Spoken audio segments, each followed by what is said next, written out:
During the ongoing COVID-19 pandemic, the Owner-Operator Independent Drivers Association has continued to fight for the rights of its members and to support them in their business, both by providing several services, such as drug and alcohol testing, commercial truck insurance and claims, regulatory compliance, and permits and licensing, and by delivering timely information. Since FMCSA's first National Emergency Declaration Order on March 13th and the stay-at-home orders issued by the states, OOIDA has worked diligently to represent small business truckers through a number of different actions. The following are just a few. On March 17th, OOIDA sent a letter to U.S. DOT Secretary Elaine Chao, FMCSA Acting Administrator Jim Mullen, and Federal Highway Administrator Nicole Nason in response to Pennsylvania closing its rest areas. OOIDA also sent emails to Pennsylvania lawmakers about their decision. OOIDA said the closure sent the wrong message to millions of truck drivers. Pennsylvania ultimately opened their rest areas after a period of weeks. On March 20th, OOIDA sent a letter to President Donald Trump about the difficulties our members are encountering that slow the movement of goods, limit the effectiveness of response efforts, and jeopardize their personal safety. OOIDA urged that the federal government discourage states from closing rest areas and other truck parking facilities, clarify the waiving of hours of service requirements for the shipment of emergency supplies, allow drivers to bypass weigh stations if they are hauling or en route to pick up emergency supplies, suspend all Level 1 and roadside inspections, address the issues of expiring medical cards and CDLs, suspend random drug and alcohol testing of drivers until drivers can at least have the means to fully comply, and finally, to work with shippers and receivers to ensure truck drivers have access to restrooms. While FMCSA has yet to correct all of these concerns, they have addressed many of them. On March 24th, OOIDA, along with the Transportation Intermediaries Association, sent a letter to CVSA requesting that they postpone the International Road Check program that was scheduled for May 5th through the 7th.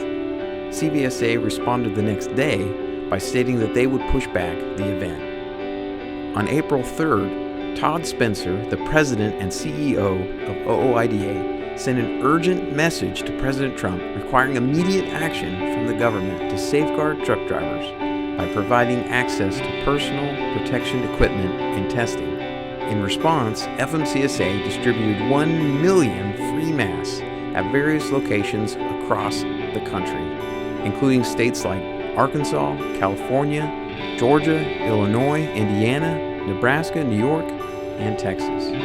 On April 28th, Acting Administrator Jim Mullen stated that the FMCSA was working on a plan to administer COVID-19 testing to truck drivers. On April 6th, OOIDA sent a letter to Speaker Nancy Pelosi, Senators Mitch McConnell and Chuck Schumer, and Representative Kevin McCarthy, reminding them of the reality that our nation's truck drivers face every day.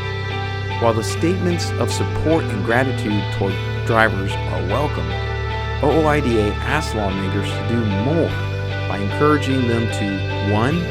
Pass H.R. 6104, the Truck Parking Safety Improvement Act. 2. To support FMCSA's efforts to modernize and improve the hours of service regulations. 3. To take steps to address the persistent problem of excessive detention time, in part by repealing the overtime exemption for employee drivers from the Fair Labor Standards Act. 4. To waive the 2020 payment of the Heavy Vehicle Use Tax, otherwise known as 2290. And 5.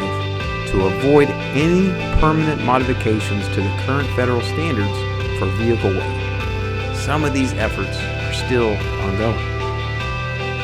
On April 14th, OOIDA sent a letter to Senators Mark Rubio and Ben Cardin and Representatives Nadia M. Velasquez and Steve Chabot, insisting that truckers must have access to the assistance that Congress promised through the CARES Act, with the Paycheck Protection Program and Emergency Economic Injury Disaster Loan Program. OOIDA asked Congress to resolve the issues that our members are facing. Needless to say, without these corrections, it will be very difficult for small business truckers to receive the economic relief that they need in order to continue operating. Finally, the economic downturn caused by COVID-19 has resulted in significant overcapacity in trucking. This has driven freight rates to historic lows. Truckers who have helped keep the nation safe, healthy, and supplied are now struggling. Many small motor carriers and owner-operators are concerned their businesses will not survive the crisis. One longtime problem that has boiled over as a result of COVID-19 is the lack of transparency between brokers and motor carriers.